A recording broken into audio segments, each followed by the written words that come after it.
Dogs and cats living together. Vegetarian. Wow! Can you dig it? Can you dig it? Can you dig it?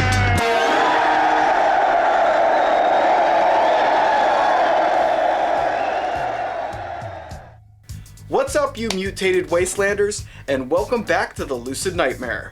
I'm your host as always, Jay Schatzer, and today I have a fun post-apocalyptic flick lined up for us. It is Donald G. Jackson and R.J. Reiser's 1988 just fun as all hell flick.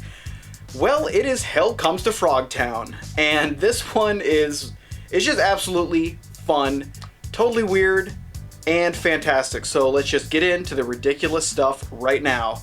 Here is Hell Comes to Frogtown. Hell Comes to Frogtown is a ridiculous post-apocalyptic oddity, filled with oddball characters and fanciful ludicrousness around every corner. Filmed with complete earnest by directors Donald G. Jackson and R.J. Kaiser, and performed in whimsical fashion across the board by everyone involved, this fantasy-infused adventure film really does pack a tremendously enjoyable punch. One that sets the tone from the start, and never lets up in unrelenting strangeness. Completely bonkers and remarkably enthusiastic, Hell Comes to Frogtown is insanely enjoyable and unparalleled in its quest for fun and entertainment. The film follows a hulking mass of awesomeness known as Sam Hell, who has been captured by a female-led government who is searching for virile men to repopulate the post-apocalyptic wasteland.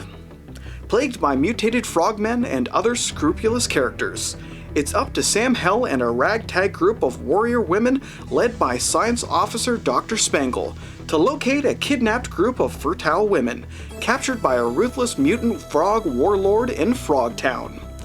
Forced against his will and desperately outnumbered, can Sam make it out alive and win his freedom, or will he be a sex slave for the government for the rest of his life?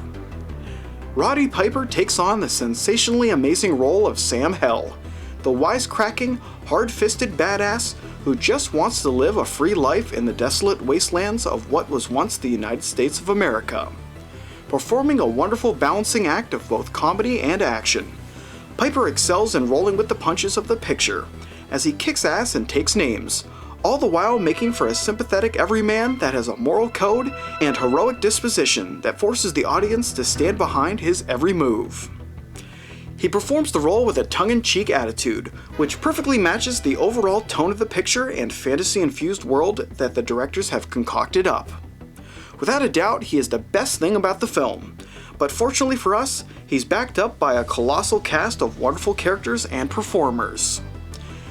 These tenacious individuals are comprised of the lovely and painfully beautiful Sandel Bergman as Spangle, a science officer for the government and eventual partner in crime to Sam Hell's rowdy ways.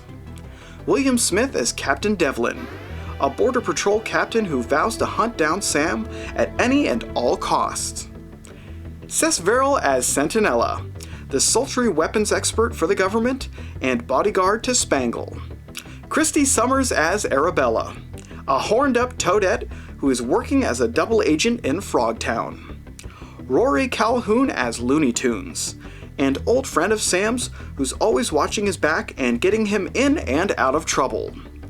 Nicholas Worth as Bull, the enforcer of Frogtown who is one sick and twisted toad. And finally Brian Frank as Commander Toady, the ruthless leader of the mutated frogmen and keeper of the kidnapped fertile group of women. As you can see, this flick is one hell of a wild ride, and each and every performer in the mix does a fantastic job in bringing this larger-than-life world to stark realization, and with stupendously silly results. From wild action set pieces to tender yet unusual moments, Hell Comes to Frogtown is a wonderful adventure to say the least. The practical effects on display when it comes to the frog people of the picture are fantastically imagined, and the overall fun that can be had with this movie is just insane and honestly unmatched. The story is intriguing, the performances are astounding, and the entertainment value is through the roof. If you're in need of a little escapism and you're thirsty for a fun post-apocalyptic romp through an expressive and vibrant wasteland, then look no further. In the end, Hell Comes to Frogtown is a mutated masterpiece of unbridled fun and enjoyment. And there you have it, you freakazoids. That is just the insanely fun, altogether batshit crazy flick, Hell Comes to Frogtown. Just really off the charts in weirdness. The entire premise is just weird, and just the final execution of it all is just a really entertaining, packed flick that has a lot of character, surprisingly a lot of heart, and a whole hell a lot of fun, crazy action. But guys, that is it for me today. Hope you enjoyed that one, and I hope you like what I'm doing here. If you do, please like and subscribe. And if you have some time on your hands, I would love to hear from you, so just leave a comment below. But until then, guys, I will see you all at the next movie review, and take care, stay out of trouble. Later.